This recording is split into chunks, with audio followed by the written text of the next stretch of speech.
Welcome back to Beyond the Home Study. This is a podcast for parents, especially those who have children through or are exploring foster care and adoption. We are here to help you navigate the world beyond paperwork and placement. Thanks for being here. All right, everyone. We are just two moms who are trying to parent and podcast at the same time. So you might get a little glimpse of that tonight. What Abby's really trying to tell you is that both of our husbands aren't here, and We don't have other that childcare, and we are trying to make this work. exactly. So, if it feels a little choppy, that's probably because a child came and interrupted us, and we had to cut it. Or maybe we'll leave it. We'll see what happens. But Or maybe we will feel even more connected because Laura and I actually got to see each other in real life a couple days ago for the first time in really we saw each other since you like a year moved, ago. Yeah. We saw each other a year ago, but like actually spent time with each other like 3 years ago, probably. So I don't know. It's been a long yeah, time, like in real life. Obviously, we chat here every week, but it was really fun. And we've got some fun things in store for you all coming up soon. So yeah. it's Stay tuned exciting. next season, guys. Yep. You never know what you're gonna get on the pod. But let me tell you a little bit about what we're talking about today.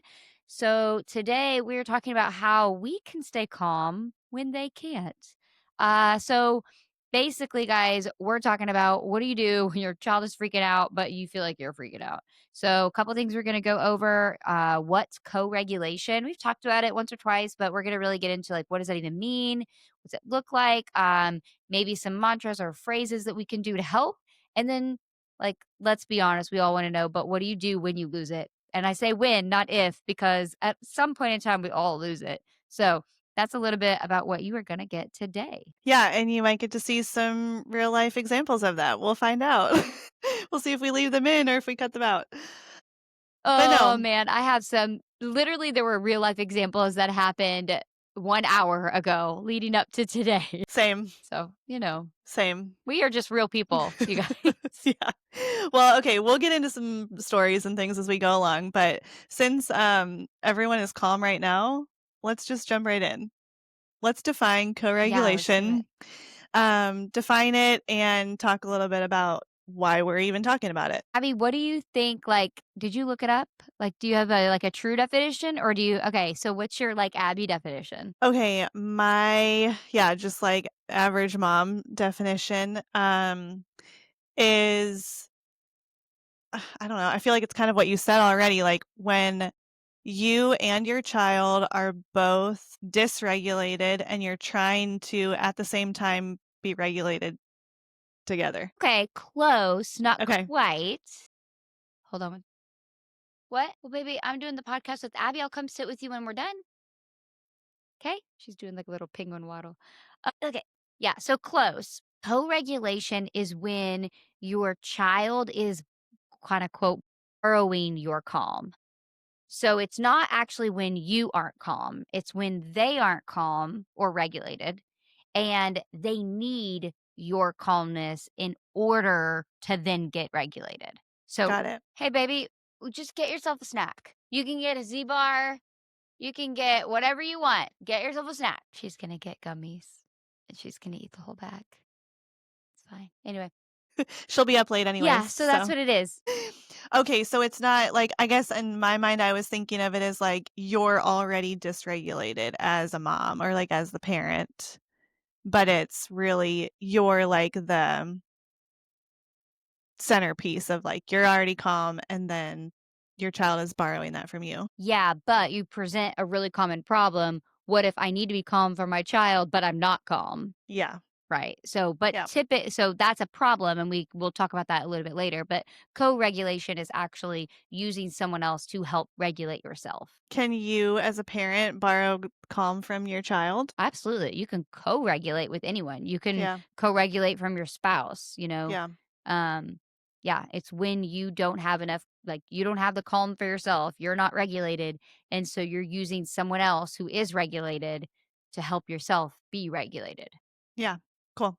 So let's talk a little bit about what that looks like and then we can talk about what it doesn't look like as we go along.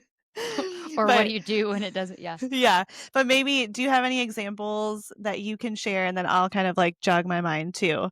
Um, Examples of, like, what this looks like for you on a daily basis. Well, let me give you like the gold standard first. So, like, I'll tell you what it looks like when it looks like really pretty and tied up in a bow, right?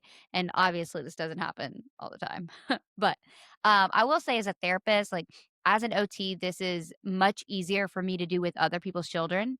So, I've done this so many times in a professional setting because you can kind of put that hat on and it's just way easier.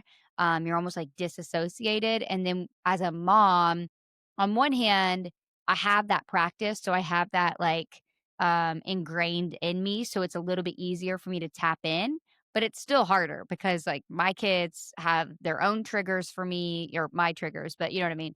Um, yeah, but anyway, so all that to say, the pretty one would be like, let's say I have a client and they are, melting down, and it could be over something like that we know, like a parent said, "No, you can't have the gummies," you know, or it could be like we have no idea why they're dysregulated, but they're melting down, and a gold pictured co-regulation would be me remaining calm. So first and foremost, I'm regulated, and then a lot of times it looks like me not saying anything at all, so silence.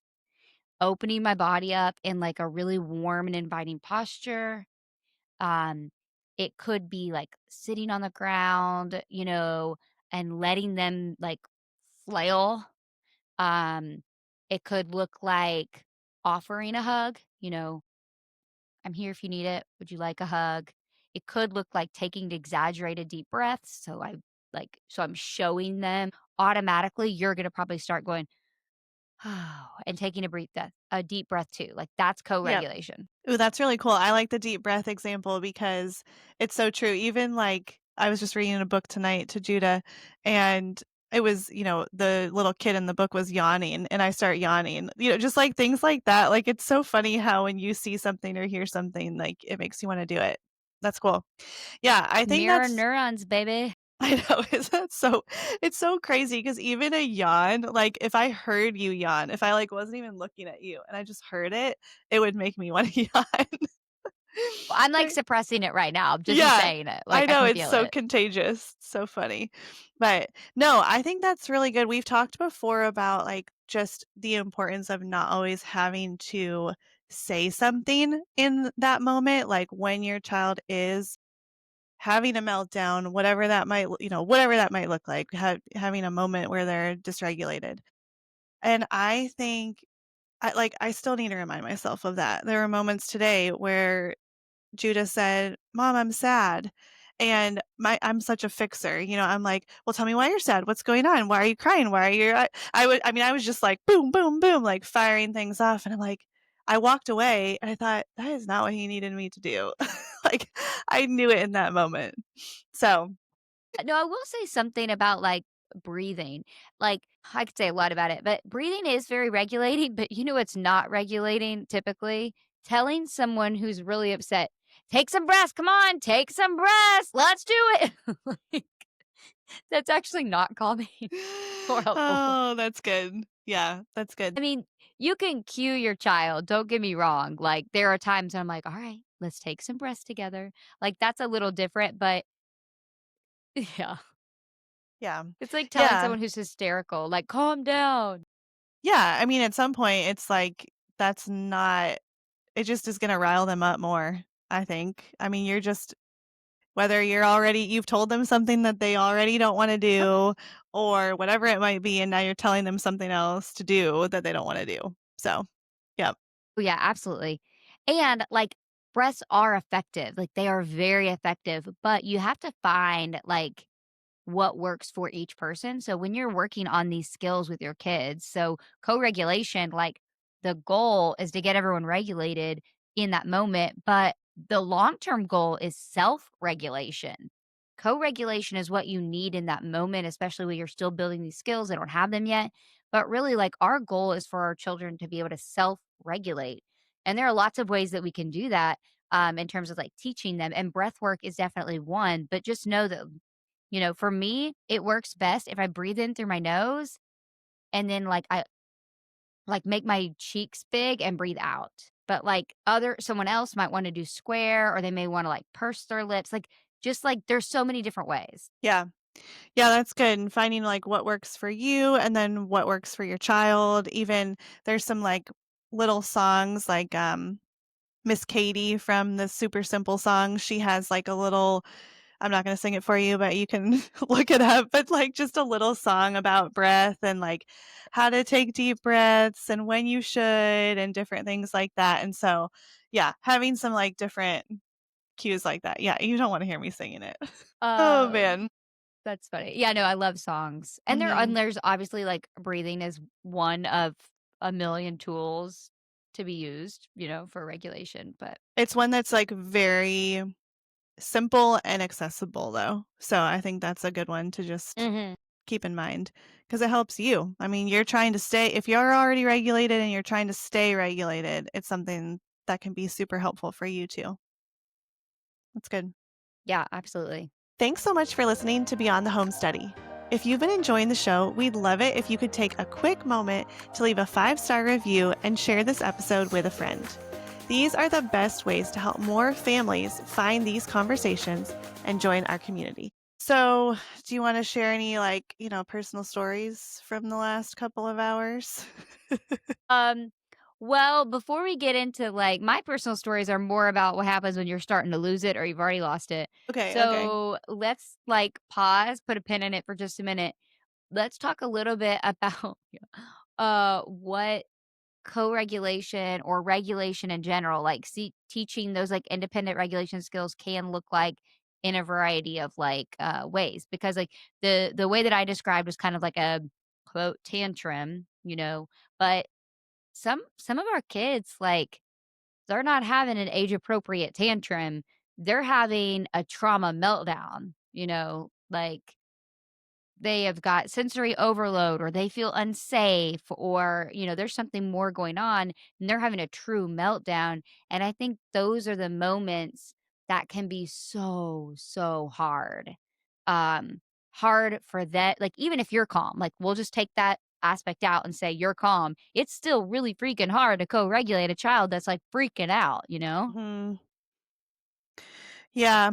Yeah, I think, man, there's so many moments where I've either seen this happen, I mean, I've experienced it too, but you've seen it, right? Like whether it's in a store or it's at someone's home or whatever it might be, and like you're looking in on it and you're just thinking, like, at least me, I'm, like, thinking and praying, like, "Okay, just let that parent stay calm and not flip out the way that I'm sure that they want to right now or that they are in their mind," but, like, really just yeah, be able to say, like, "Okay, I'm going to be empathetic towards my child right now. I know that this is" or maybe I don't know in the moment, but, like, this is something that they cannot control right now. Right. They're having, like, an out of body experience. Have you, like, what are some things, like, as an onlooker, like, you Mhm. mentioned, like, you've seen them before, like, I'm thinking of, like, some people we know that maybe you babysat for, or, like, something like Mhm. that. Like, have you ever been, like, an onlo like, a observer? That's a better Yeah. word. Have you ever been an observer to one of these meltdowns? And, like, what have you seen that's been helpful or not helpful? Yeah, well, I can share one that I've experienced before where we were out in public, so I was caring for a friend's children for a few days, and we were in public, and it really was just, like, one thing after the next was happening that I was like, I had no control over, it was running away from me, hiding from me, um trying to open a car door that shouldn't have been opened. I mean, it was like boom, boom, boom, just one thing after the next. And it was like there was no time to pause and reset and no amount of, hey, bud, like, we got to go this way. We got to keep moving. You got to stay with me. Like, there was no moment for that. It was me chasing the child around pretty much. And yeah, just I think that, like, that feeling of being out of control for me, like, Mhm. I'm trying to control myself, but I'm realizing, like, I don't have any control over this child right now, and it's really scary for me. And with this example, this is not my child. This is a child I'm caring for. And what am I going to do? Like, I felt like I was at kind of an utter loss for words or tools or anything.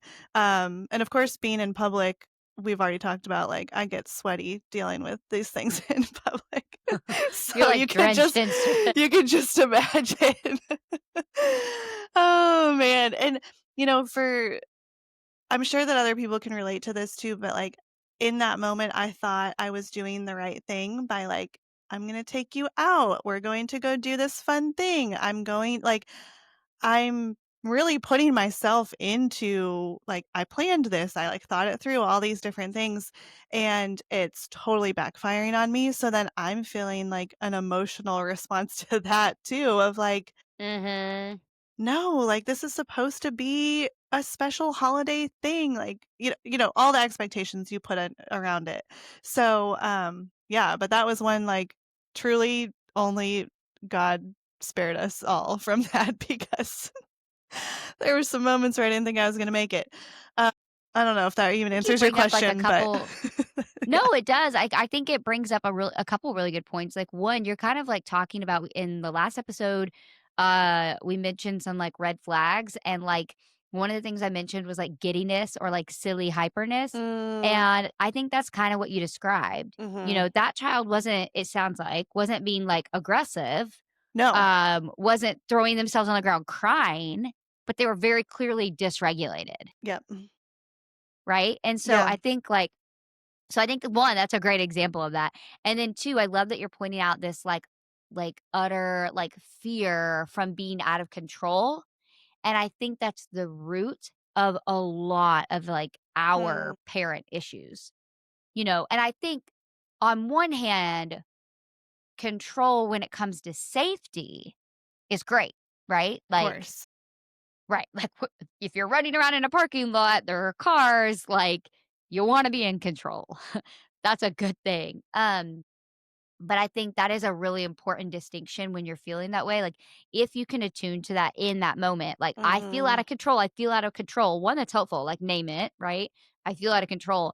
And then you gotta, like, immediately go to, "Okay, safety is literally the only thing that matters in this moment because I can't get control of everything, and you shouldn't try. So I Mhm. should only try to control the safety aspect. And so, like, how that could look in that moment is like, you know, we may want control. I see moms do this all the time. We may want control and we'll grab their arm. I saw a mom do this the other day, and I, like, kinda cringed because 'cause I'm like, I see you." I'm like, "I see that you want control." We were in a public place, it was a small child, and she grabbed the arm because they were running off and there were people around, but in my mind, I'm like, "But he's safe." So in this area, I was like, "Yeah, he's running off, he needs to not run off, but there's no cars, we were at the zoo." And, and with that child, you know, you may need to grab the one you're talking about, you may need to grab the arm because there's cars coming, and that's, like, totally appropriate because safety first. But we want to really think about that, like, okay, he's in a parking lot, but, like, are there 0 cars around? Okay, then let him run. I know Mhm. that feels, like, so crazy, but, like, you need to, like, just let it go as much as you can and only focus on, like, what's the bare minimum to keep them Mhm. safe. Yeah, and, like, in your example of being in a place like the zoo or something that's, like, somewhat contained, I mean, obviously, there's still plenty of places for kids to run off and hide, but fairly contained, like, I feel like I see that with parents a lot, and I'm sure everybody does in some way, where it's just keeping them so close that then they don't have that ability to, like, push the limits a little bit and, like, explore a little bit more and, like, do some of that. So, I don't know. I mean, those, like, quick reactions, like what you're talking about of, like, grabbing the arm or something like that, I feel like that's a good example of a parent who is not regulated because they're I mean, in not in the case of safety, of course, but in some of those moments where it's like they just wanna control that moment, whatever that looks like, and I cringe when I see it, I really do, and, like, I know I've done it before, I know I have, but it's really hard. That's one of the moments that's hard to see. Yeah, I think, like, if you're one of those parents that you're like, "I do this all the time," like, I would say, like, dive deep and know and, like, really look inward and be like, "Where is this need for control coming from?" Like, maybe see a therapist, like, do some things to, like, figure this out because, if you feel like your child isn't safe, but maybe other people are like, "That's safe," you may need to think about that a little bit more because, like, this person that I'm talking about, they have a tendency to do this all the time, and my guess, I Mm. don't know this person well, my guess is that, like, they have a heightened fear in general, and I'm like, "But you need to work on that because, like, that you push that on your children, and then that can come across in a lot of ways, and this person I'm talking about, their child's not adopted, didn't go through foster care, no trauma that I know of, all of that, but, like, imagine how much more like, how triggering that could be to a child that has experienced trauma. Like, you reach out and grab that arm, maybe they could be triggered because they were abused, but they could also be triggered, like, they feel your heightened state, and then now their fight or flight just kicked in even though they were just, like, having a good time. Mhm. Yeah, it's tricky, tricky. It is tricky, but anyhow, back to the original, the child's running in the parking lot and doing the cars and all that. I mean, what did you do? You just chased after him or her? Yeah. I mean, I ended up, like, kind of bear hugging the Yeah. kid, like, really holding on tight and then kinda waddling to get to where we needed to get to so we could be safe. Yep. Yep. Totally understand. So, it worked. I mean, in the end, it worked out and it was fine, and then I was able to remember that and not do those same things again. But I didn't, Totally there's understand. so much I didn't know. Yeah, there's so much I didn't know in that moment, and of course, this was a child that I was caring for just a few days, not for a long-term, time frame or anything like that, and so there's a lot of this that you just have to learn as you go, and Yeah, yeah, you do. yeah, hope I that mean, you do better next time. learning your kids, I know and it's really hard. So it's really hard to like snap yourself out of a mindset to like one of the kind of like tips I will say for other people, given like this is really hard, even for myself to do, is like if you're in a situation like that and you're like, even if it is like safety and you're like, I gotta get them safe, I gotta get them safe. The more we push in one direction, the more they like go away, and if we can come around it from a different way, so flip the lid. So if you're like, "Hey, you Mhm, need to come back. Come on, this isn't safe." "No, that's not safe. Come on," and you're being really serious, sometimes flipping it and making it a game, like in the case of, like, a giddy child, can help just enough to get them corralled to a safer place, you know? You usually, like, mhm, if you're trying to match them and play a game, like, "Oh, let's play red light, green light. Come on, let's go. Ready, stop. Okay, go. Look, and I'm gonna do it with you." It'll only work for a really short period of time, right? Because they're staying amped, but sometimes it's enough to just get them, like, to an unoccupied parking lot or the grass or. yeah. That's really good. I love the idea of having a game like that. Yeah. Yeah, do you wanna talk through some different, like, mantras, phrases? And I was thinking these could come from either a place of, like, how to help yourself to stay regulated or things that, like, you're actually saying to your child in some of these moments. Yeah, let's do a little bit of, like, what to say to your child, and then we'll just go ahead and switch into the, like, "But what do you do when you lose it?" And then we can talk about that. Um, Phrases and mantra I like for your child, like, really simple things, even if your child's older. So even if you have a teenager, like, don't overcomplicate it. Words can be, even more dysregulating. So if you're gonna say a mantra or something, um, you can just say something like, "You're safe and I'm here for you." Something like that. I usually try to say something along the lines of, "I'm here when you're ready. I'm here when you're ready." That's usually what I say. Trying to think. What do you say? Yeah, I've said things like that before, like, "You're safe, know that, mom and dad love you, will always love you." Uh, if it's in a moment of, like, I'm dropping my son especially off, for school or for, like, if he's gonna be with a babysitter grandparents or whatever will always say, like, "Don't worry, bud, mama's always gonna come back," and, like, I've heard his teachers even say that he'll say that, like, it'll get, like, 10 minutes Mhm. before pickup time, and he'll kinda, like, walk around saying that, um, but I don't feel like that, like, totally fits into the co-regulation because 'cause I'm not with him at the same time of that, but it's something that I think he has, like, those little phrases that he will remember us saying, and he'll, bring those back up.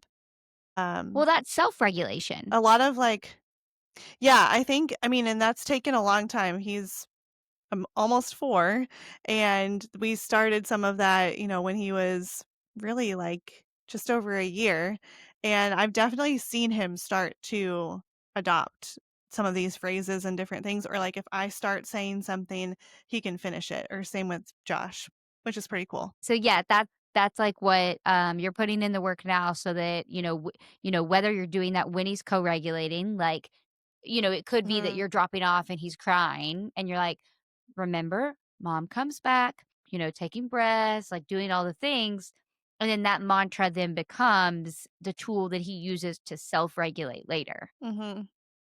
Yeah, and I will say too, like, it doesn't go exactly with what we're talking about today, but just the idea of having like little words, phrases, things like that, having little songs, and also like Daniel Tiger, he's been really getting into Daniel Tiger more recently, but like having like little things that he has heard said on a show or maybe read in a book or something like that, and like being able to bring that back up.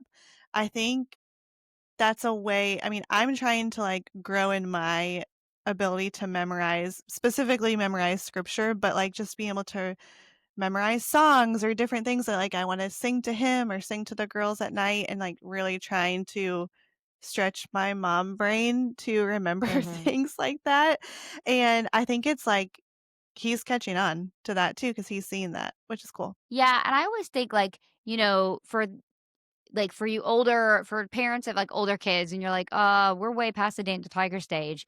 Like, that does not mean that repeated phrases aren't effective, and, like, how that translates to, like, an older child is, like, what music are they listening to?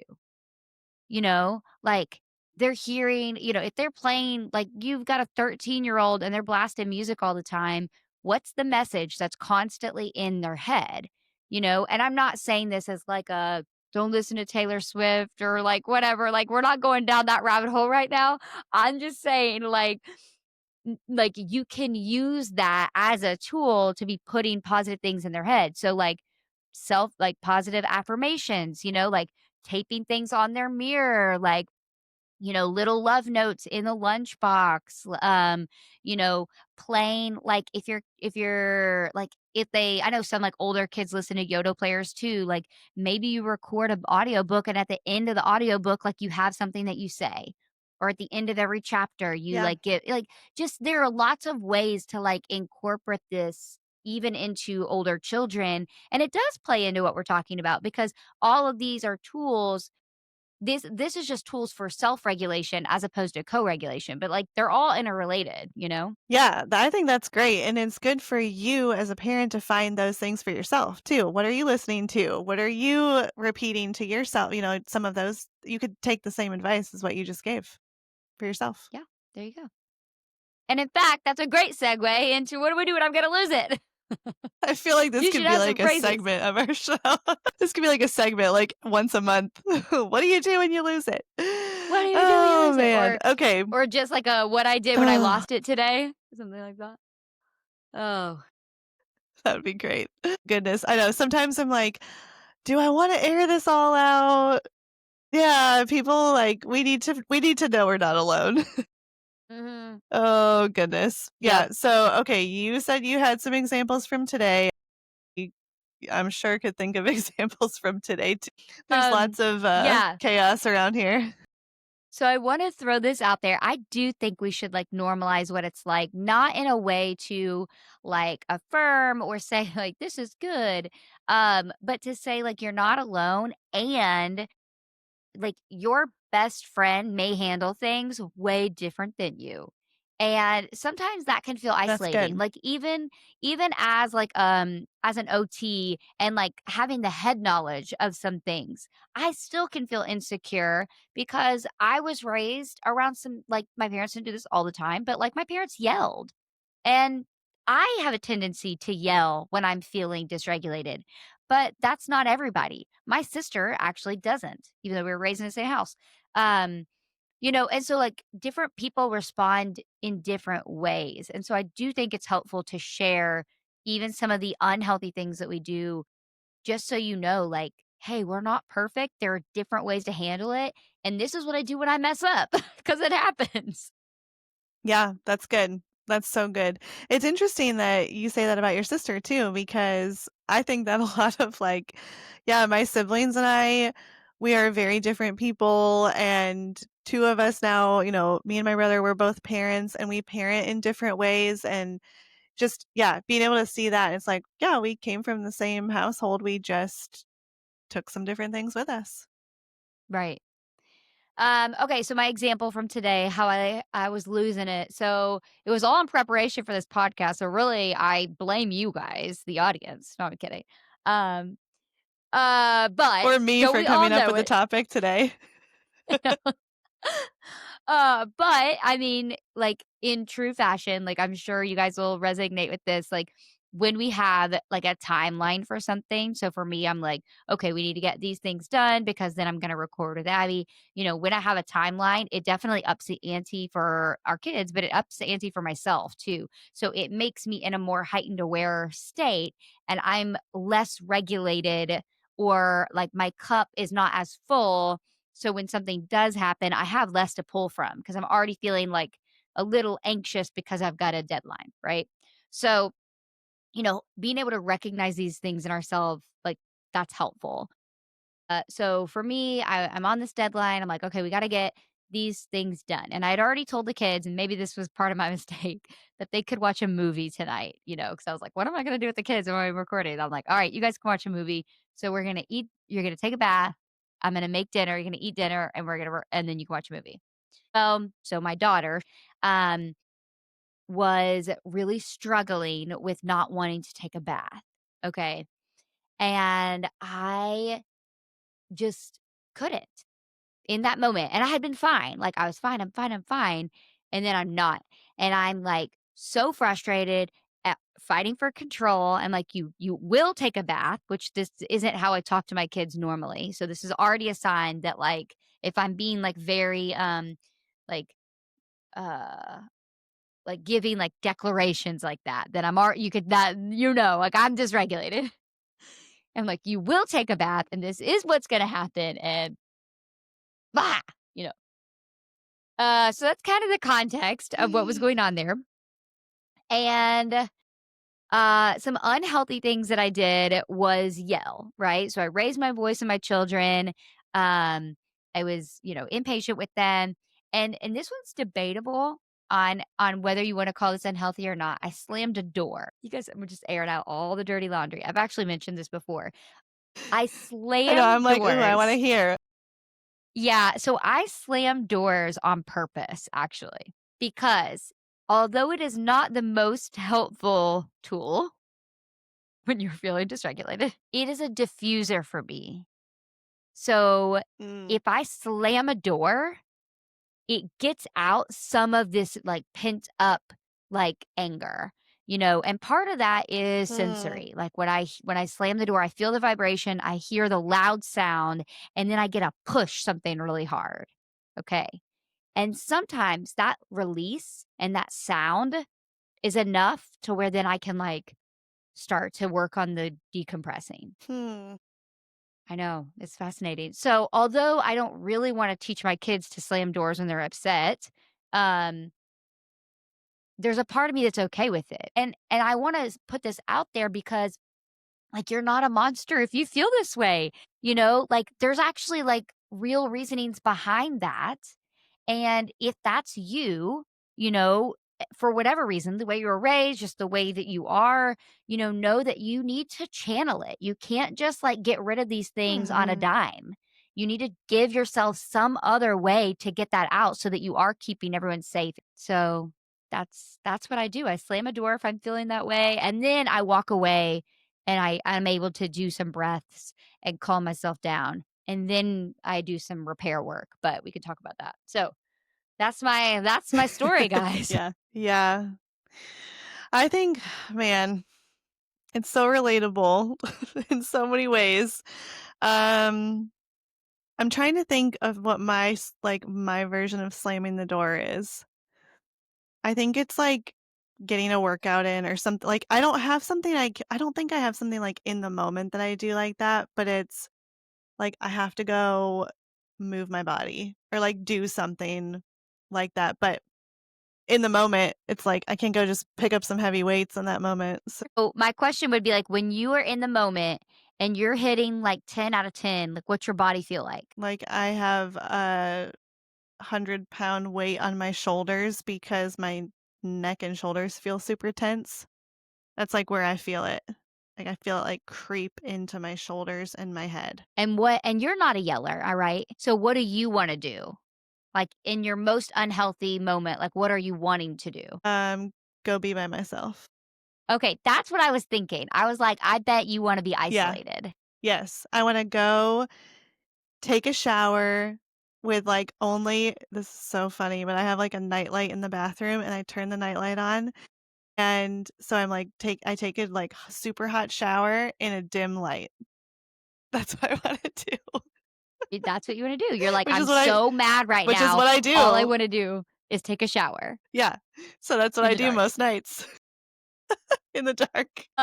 But I think, Oh, like, man. that's But really, no, like go ahead. well, I was gonna tell you a story about earlier today, so go ahead, you can diagnose me first, and then I'll tell you my No, no, story. totally not diagnosing you. I just think it's really important for our listeners to see, like, there are so many different Yeah, ways to respond. Like, your sensory profile is different, your emotional, like, intelligence, your emotional, like, story, your journey is different than mine, and these play out in how yeah, we respond to our kids. And so, yeah, I like that we have, like, this totally different, like, I wanna lash me out, you wanna too. shut down. Yep. Well, and here's the thing too that I have found with especially having 3 kids now who there's a lot of, like, the way that Josh and I like to say it is that for the most part it's, like, pretty calm, like, the kids are calm, things are good, but, like, when it's crazy, it's, like, really crazy, like, chaos breaks loose. So, everyone's crying, everyone's screaming, everyone like, it just that's how it happens. But I think because I know, like, I'm truly every night looking forward to that shower, like, I can make it through those moments because I know Mm. in a couple hours or in 30 minutes or whatever, I'm gonna get to that point where I can go and be on my own, and there's times where I'm like, "Hey, Josh, I got the girls down. Can you handle Judah's bedtime? Good night, bud. Love you. I'm out. Like, I'm done." And so, like, but I think that I can stay calmer because I know I have that to look forward to. So, I don't know what What that says about happens me, but well, what happens if you can't that's get that. that? I'm frustrated, upset, but I don't think I would show that outwardly, I would just feel it. You're gonna, I'd like, feel it inwardly. internalize it all. Yeah, and just, like, look for that moment of, like, when can I get to be by myself? Yeah. Yeah. Are you gonna, like, I'm trying to think, like, are you gonna, like, negotiate ways to get that? You know what I mean? Does that make Yeah, I sense? mean, I'm gonna do whatever I need yeah, like, I'm gonna do whatever I need to do to get to that point. And I mean, even if it's I'm leaving the house in a state that I don't ever want to or, like, leave the kids, whatever. Like, yeah, I'm gonna make it happen somehow one way or the other. Even if it means, like, I'm staying up much later than I want to or whatever that looks like, I'm still gonna strive for it. So, I don't know if that answers your question because I don't really know yeah, Yeah, kind of. I think what I'm trying to yeah. get at is, like, what happens if you're in the moment and you're feeling, like, so frustrated. All I wanna do is, like, shut down, take my bath or take my shower, like, decompress, and Judah's, like, not gonna go to sleep, and the girls are screaming, Josh isn't home. Like, do you ever Mhm. hit that, like, point? Like, what happened? Like, what are you doing? Like, what are you physically Yeah. doing? I mean, that has happened before, especially when the girls were really young and, really, like, just trying to figure it all out. Like, there were those moments, and I think I just embrace it, and, like, maybe I'll put my headphone in and, like, put a book or a podcast on or something so I can, like, kind of be on my own, but, like, yeah, if I have to rock the girls to sleep for an hour or however long, like, I'm still trying to do something for me, like, listen to or, like, watch something or whatever that might be, even if I have to be, like, right there with them. Does that See, make right sense? there, yeah, no, that just tells me, like, you have so much less trauma in your past than I do. That's so great. Goals right there, guys, goals. Abby is goals. That's funny. No, and I actually I mean mean, it that, is like, true, I don't I have I that's why this is so good for me because like, that's why having this podcast and, like, learning so much about raising my kids is so good because that wasn't my story, so no, I think, like, I want you guys this is gonna get good. I want you guys to really hear the difference here because I know some of yeah. you are like Abby, and I know others of you are like me, and you're probably both being like both people are kinda being like, "What?" You hit a 10 and then the other's like, "What? You could just put in a podcast and be fine?" Like, there really is a difference, and I am someone who unfortunately has experienced a fair amount of trauma in my life and have had to do a lot of work on regulation, and so, like, that does not happen for me. Like, I have increased my capacity a lot, but I have a peak, and that peak will explode. Mhm. Um, that is Yeah. me. Like, that is my story, and as I work on myself, I will continue to get a bigger capacity, right? Find even healthier tools, not to slam the door, but to do something else. And I say this, like, in a very vulnerable way to however many of you are listening, that, like, our kids, you have to have a context for this because if you are Abby and you are expecting your child that has experienced trauma to respond like Abby, Mm. like, you have set unrealistic expectations. Yeah, that's good. That's really good. So, oh, fun times. Well, we're going to wrap this up, but I do want to tell you what I do to repair. Okay. So now that I've shown you Yes. all my dirty laundry as a OT and parent coach and all of these things, and you're thinking, what this lady teaches other people. Um, the most important part is the repairing. Okay. So when we do lose it, whether that means you're shutting down, Abby didn't say this, but for some people, shutting down might look like turning it off, ignoring your child, something like that. Those are some other unhealthy ways to shut off that Abby didn't say. Um, so whether you're doing that or you're lashing out, you've yelled, you've slammed a door, you've said something rude, you've done something like this. The most important thing is to come back and repair. And so what that can look like, one is apologizing to not making an excuse for your behavior. Um, Still validating your feelings because we want to model what it looks like for our children. So, for instance, what I did tonight is I said, "Hey, I yelled at you. That was wrong." I said, "I was frustrated, and it is okay for me to be frustrated. It is not okay for me to yell at you ever. I am sorry." Simple as that. That's what it looked like. Now, my daughter's 3 going on 4. It might look a little bit different when she's older. Um, but, really simple language, no excuses given, like, this has happened, but still telling her, like, the feeling that I felt isn't wrong. What I did with that feeling was wrong. Right. Sometimes we'll even go into, like, I could have done this, or I wish I would have done this. So those are some really simple ways to repair. Um, yeah. Yeah, that's so good. Well, I did not talk about, but I will say it now.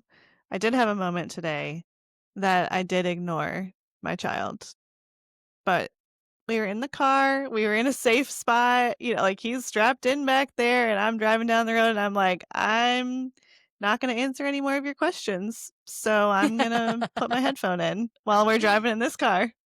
And that's There what you I go. did. And as you're saying that, I'm like, should I apologize to him about that? Because he did say, he's like, I was really sad on the way home from Bible study today. And I was like, well, I'm in that moment, I didn't feel sorry, so I didn't say anything. Well, and I you said, shouldn't "Good night, I apologize in love that you." moment. Yeah, and I think that's fair. Like, I try really hard, like, don't apologize until I'm ready. Like, that's fake. I don't want my kids Yeah, to fake that's good. apologize either, you know? Um, So yeah, true. I think, yeah, like, I get that. And for those of you wondering, like, well, what can I do in the moment? There is like a little formula that you can use that this is just of my own making. That you can use if you know you're feeling dysregulated, but you have a little bit of control. You can say what's going on. You could say, I feel frustrated. You can tell them what you're going to do about it. I'm going to walk away and take some breaths. And then you can tell them when you're coming back. If your kid's older, you could say something like, I'm going to wash the dishes and then I'll come back. But if you're, or younger, you could say, I'm going to walk into the other room and then I'll come right back. Or I'm going to go get the mail and then come back. But that get when you're gonna readdress Please the don't follow situation is me. important. Yeah. I'm gonna walk away alone. Um, yeah, but I'm those gonna are lock some things myself that in you this can bathroom for do. just 2 minutes. Yeah, for real. Yeah. Yeah. I Seriously, mean, though. you No, got that's good. but the thing Sorry. is, like, you're modeling. You're modeling, like, wouldn't we Yeah. love for our kids to do this when they're upset? "Mommy," actually, my kids have started to do parts of this. "Mommy, I'm so frustrated," and I'm like, "Okay, Mm. what do you wanna do?" And they're like, "I wanna go to my hiding spot." And I'm like, "Okay, cool." And then they'll say, "Mommy, come check on me." So they're getting the pieces of That's it, so right? good. Yeah. So good. Oh, Well, it's we're all crazy on this here. journey together, so here we go. Here we go. Anyway, there's so much more that we could talk about with this, guys. But we Yeah. have taken forever tonight. Part of that might have just been the interruption from my kids. Um, but I do No, hope you guys actually, found it this worked out episode great. good. I'm glad. I do hope you guys found this episode helpful. And stay tuned. We've got a couple guests that are going to wrap up this season, and then really great things next season. So stick around. And of course, if anything we said today made you laugh, cry, or feel seen, please share it with a friend. And we will see you guys again next week.